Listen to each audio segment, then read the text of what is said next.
उल्टा लटकाया, मिर्च का छौंका लगाया, खांसते खांसते उगल डाला सच। जम्मू कश्मीर में भयंकर पूछताछ। महराज, सज्जाद, अब्दुल और मुश्ताक के साथ क्या हुआ?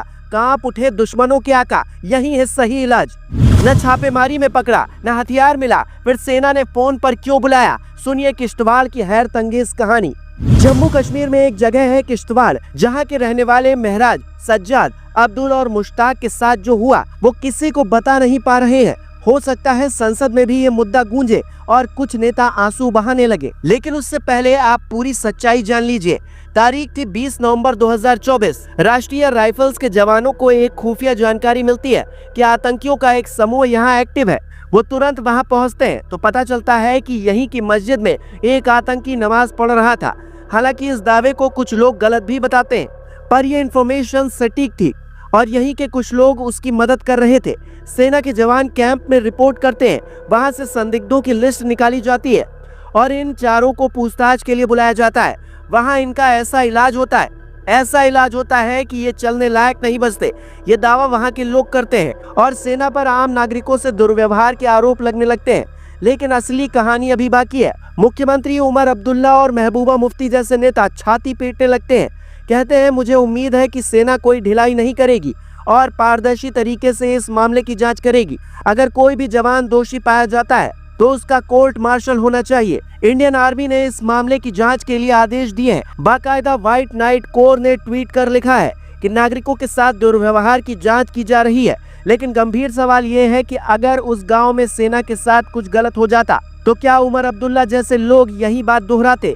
किश्तवाड़ के जिस क्वात गांव के रहने वाले ये चारों हैं, उसके आसपास के इलाकों में कई बार ऐसे ऑपरेशन चले हैं। यहाँ तक कि किश्तवाड़ की नई नवेली सांसद शगुन परिहार ने अपने पिता और चाचा को आतंकी हमलों में खोया है। बावजूद इसके कुछ लोग देश के दुश्मनों से अंदर खाने दोस्ती निभाते हैं और उमर अब्दुल्ला शायद इकलौते ऐसे पीएम हैं जो पाकिस्तान को आंख दिखाने से डरते हैं। उनके यहाँ भारत के दुश्मन पल रहे हैं, ये कहने से डरते हैं और पाकिस्तान जिन घुसपैठियों को भारत में भेजता है उसे आतंकी कहने से डरते हैं। और इसका जीता जागता उदाहरण है 20 अक्टूबर का उनका ये ट्वीट, जिसमें वो लिखते हैं, सोनमर्ग क्षेत्र के गगनगीर में गैर स्थानीय मजदूरों पर डरपोक और कायरतापूर्ण हमले की बेहद दुखद खबर। ये लोग इलाके में एक प्रमुख बुनियादी ढांचा परियोजना पर काम कर रहे थे।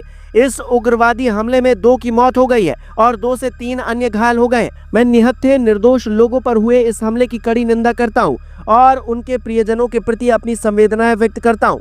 वो आतंकी की बजाय उग्रवादी शब्द का इस्तेमाल करते हैं, जिसे लेकर लोग उन्हें ट्रोल भी करते हैं, पर कहते हैं कि सबकी अपनी अपनी सियासत है। एक तरफ योगी आदित्यनाथ जहां खुलकर कहते हैं कि हम यूपी में अपराधियों को थाने में उल्टा लटका कर मिर्च का छौंका लगा देते हैं, तो दूसरी तरफ लोगों की जान जाने पर भी एक सीएम बड़ा संभल कर बोलते हैं। पर वक्त की मांग यही है कि जम्मू कश्मीर में भी देश के दुश्मनों को उल्टा लटका कर मिर्च का छौंका लगाया जाए, ताकि वो खांसते खांसते वो सच उगल दे, जिससे देश की सुरक्षा में सेंध लगाने वालों को मिट्टी में मिलाया जा सके। आज देख रहे हो, दंगा करने वाले भूल ही गए दंगा भी कभी होता था। उल्टा लटका दिया जाता है उनको। दंगा करते हैं तो तुरंत पकड़ करके उल्टा लटका कर नीचे मिर्च का झोंका लगा दिया जाता है कि भूल गए।